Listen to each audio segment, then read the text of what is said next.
Good evening, friends. So, welcome to the today's lecture of geography. So, till yesterday, we have seen all the chapters from 6th standard NCERT. From today onwards, we are going to look at the 7th standard NCERT. 7th standard NCERT will have most of the part of the environment along with the geography. So, little bit of introduction to environment also we are going to have. So, before moving towards the first chapter of the 7th standard NCERT, we'll talk about yesterday's question. So, yesterday's question was how climate, vegetation, and wildlife all three are connected to each other. So, as we have seen that the climate is a average day-to-day weather conditions of a particular period, let us say 30 to 40 years. So climate will decide or climate will talk about temperature, precipitation, humidity. So these conditions will impact upon the type of vegetation. So depending upon the climate, so for example, desert type of climate, you'll have one kind of temperature, one kind of precipitation. So you'll have one kind of vegetation. If you have a very high rainfall like Kerala, high humidity, and average temperature is almost up to 30 degrees, okay, so there you will have more amount of evergreen trees. So in this ways, climate will decide the type of vegetation in the particular area. Now once vegetation have been decided, now wildlife will be dependent upon the type of vegetation. Why? Because in the end, they will survive on that vegetation. So finally, the kind of vegetation that you have, that will decide the type of wildlife. Also, the type of climate you will have, that will also decide the type of wildlife. So if you have vegetation which is very, very dense, then there you will have various types of animals, birds, reptiles. If you have a vegetation very, very rare, then you will have a less biodiversity. So highest or extreme climates will always have low amount of biodiversity, whether it is too hot or too cold. Moderate climates will always have more amount of biodiversity or wildlife. So type of climate. So vegetation will determine the type of animals, type of biodiversity. Climate will determine what characteristics they will have.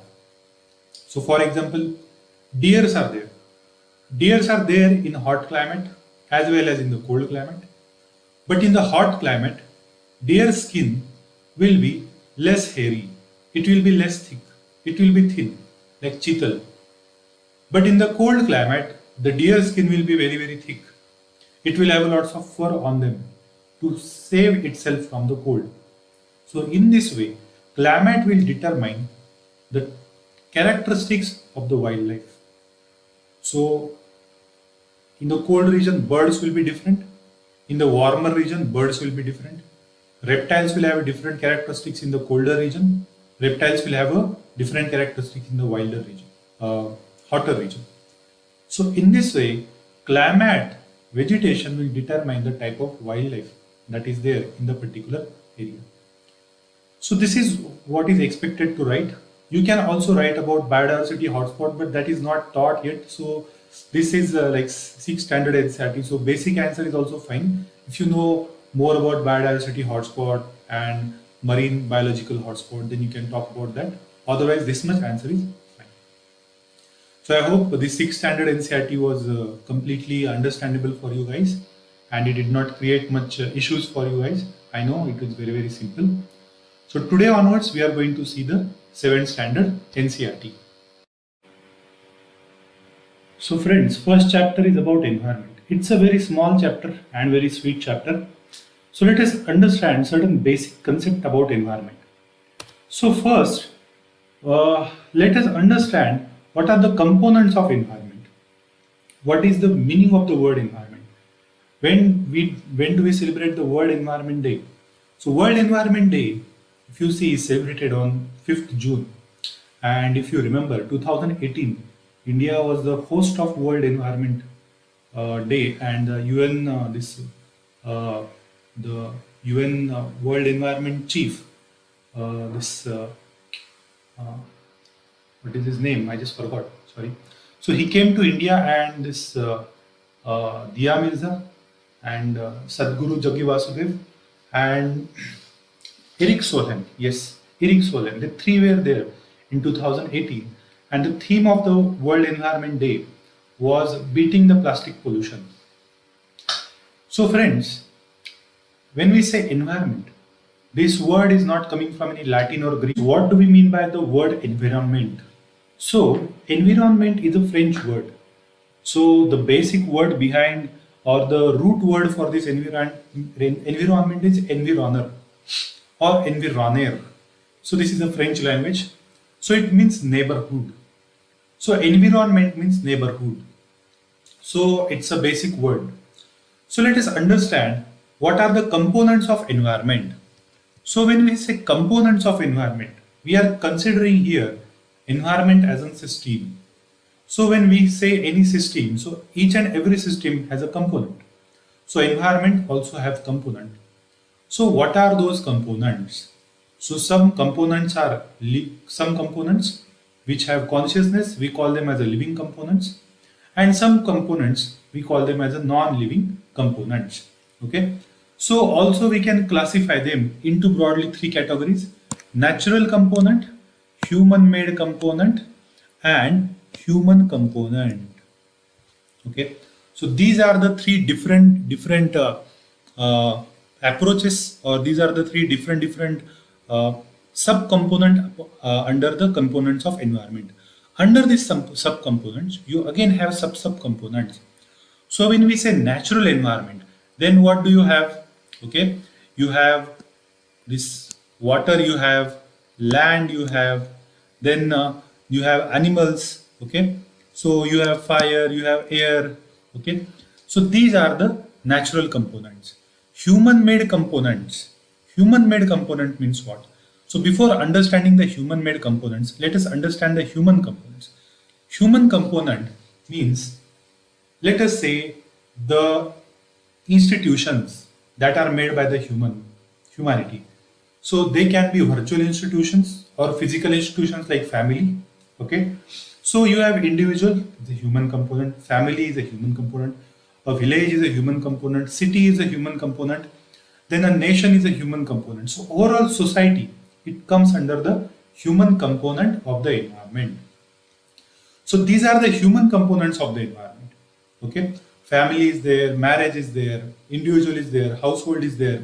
Okay, then you have a village, you have a nation. So these are the human components of the environment.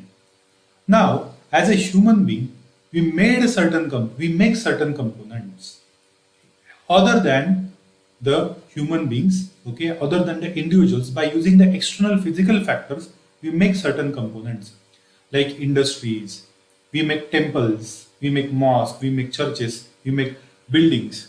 Okay, so these are the made by the human beings. So that's why we call them as a human made components.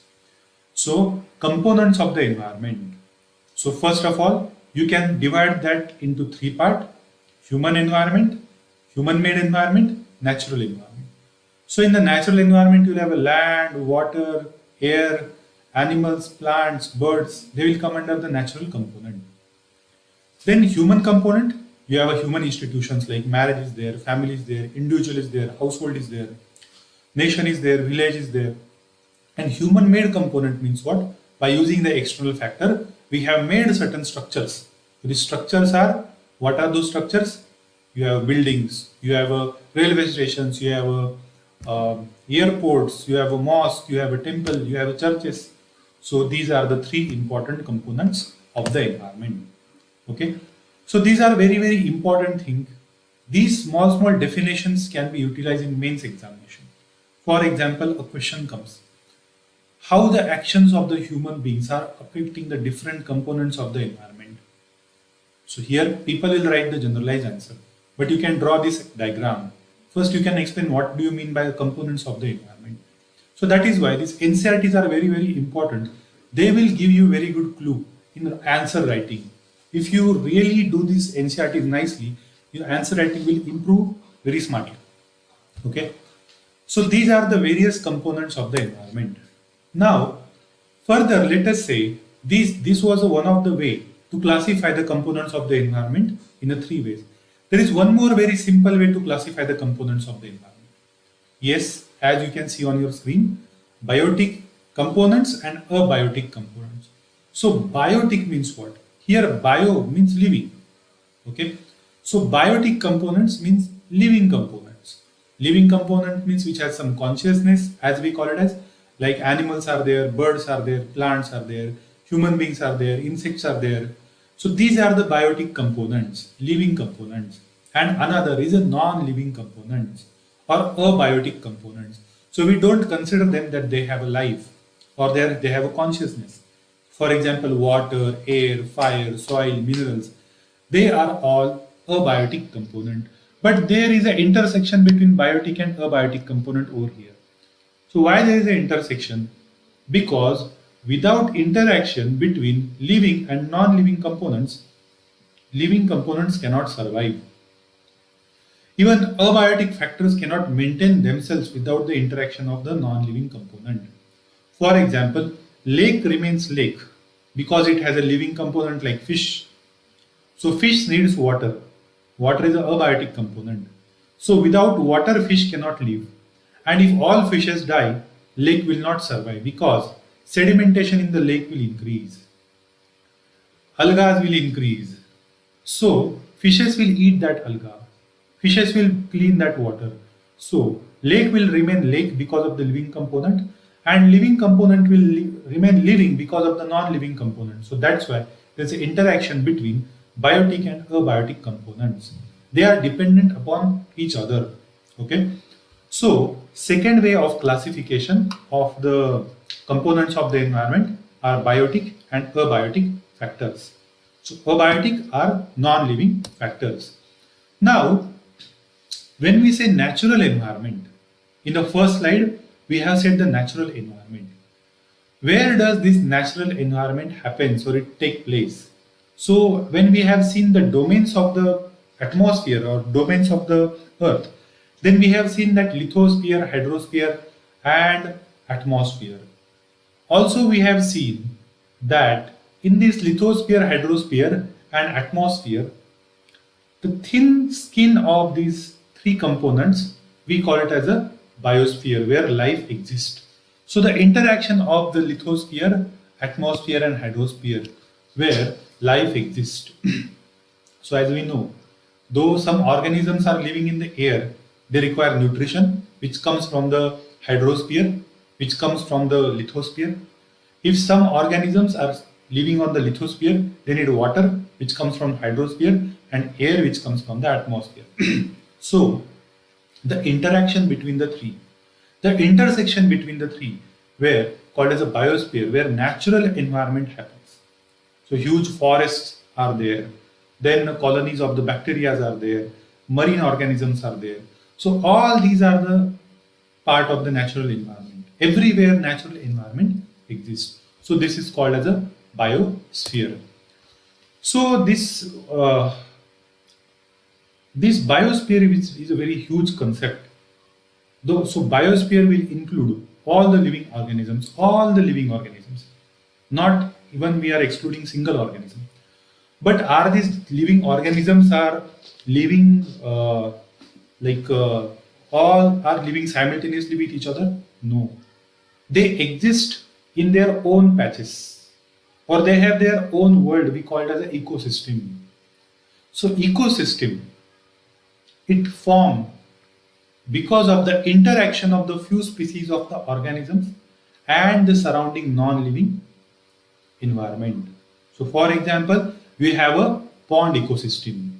So in the pond ecosystem, you have, let us say, frog, you have plants, you have praying mantises, then you in the water of this pond, you will have various insects, then you will have water snakes, you will have fishes, then at the bottom of the this pond, you will have a bottom dwelling organisms, like certain crabs will be there. So these are the few species which are continuously interacting with each other. So how they are interacting with each other? So these praying mantis or insects are eating the plants. Frog is eating the insect. Then this frog is eaten by the water snake, and when this water snake dies, it will be decomposed by the bottom dwelling bacteria organisms. So only these organisms are for generations of the generations or millions of years they are interacting with each other. So we are calling it as an ecosystem. So here simultaneously these species, living components and non-living components are continuous interaction with each other. They live with each other. They are linked to each other. They transfer energy from one to another. So when his insect is eaten by the frog, so frog is taking energy from the insect. Snake is taking energy from the frog. So in this way, energy transfer happens. So this is a bound type of interaction without which they cannot survive. So we are calling it as an ecosystem.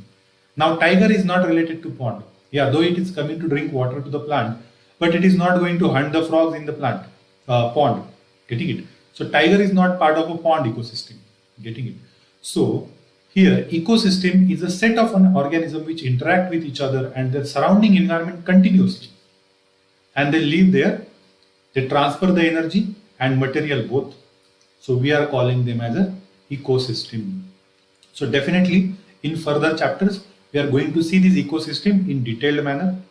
So this is a very small chapter. I think it finishes over here. So last part of this is the human environment. So human environment that we have seen, that these are the things that we create by interacting with each other. So human beings, they interact with each other. They modify their world accordingly. So human environment will come families and individuals and let us say some institutions, marriage and all. So this is a human environment. Getting it?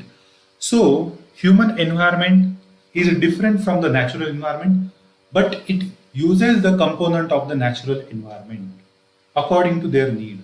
So that is why we call it as an human environment. So now based upon this, we will have some MCQs. So first MCQs, we know that which is not a natural ecosystem. So yes, aquarium is not a natural ecosystem. Desert and forest are the natural ecosystem. Okay, which is not the component of the human environment. So yes, we have seen. Okay, one out of three component is a natural part of natural environment, not a human environment, which is a human-made environment. Yes. So human-made environment, we know which is a human-made environment. Which is a threat to environment? Very, very simple. So see the difference between human environment and human-made environment.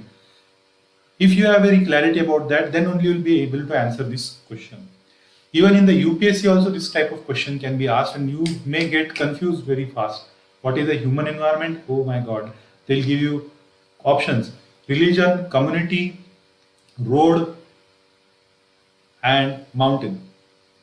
So, or let's say religion, community, family, road. Which of the following is a part of human environment?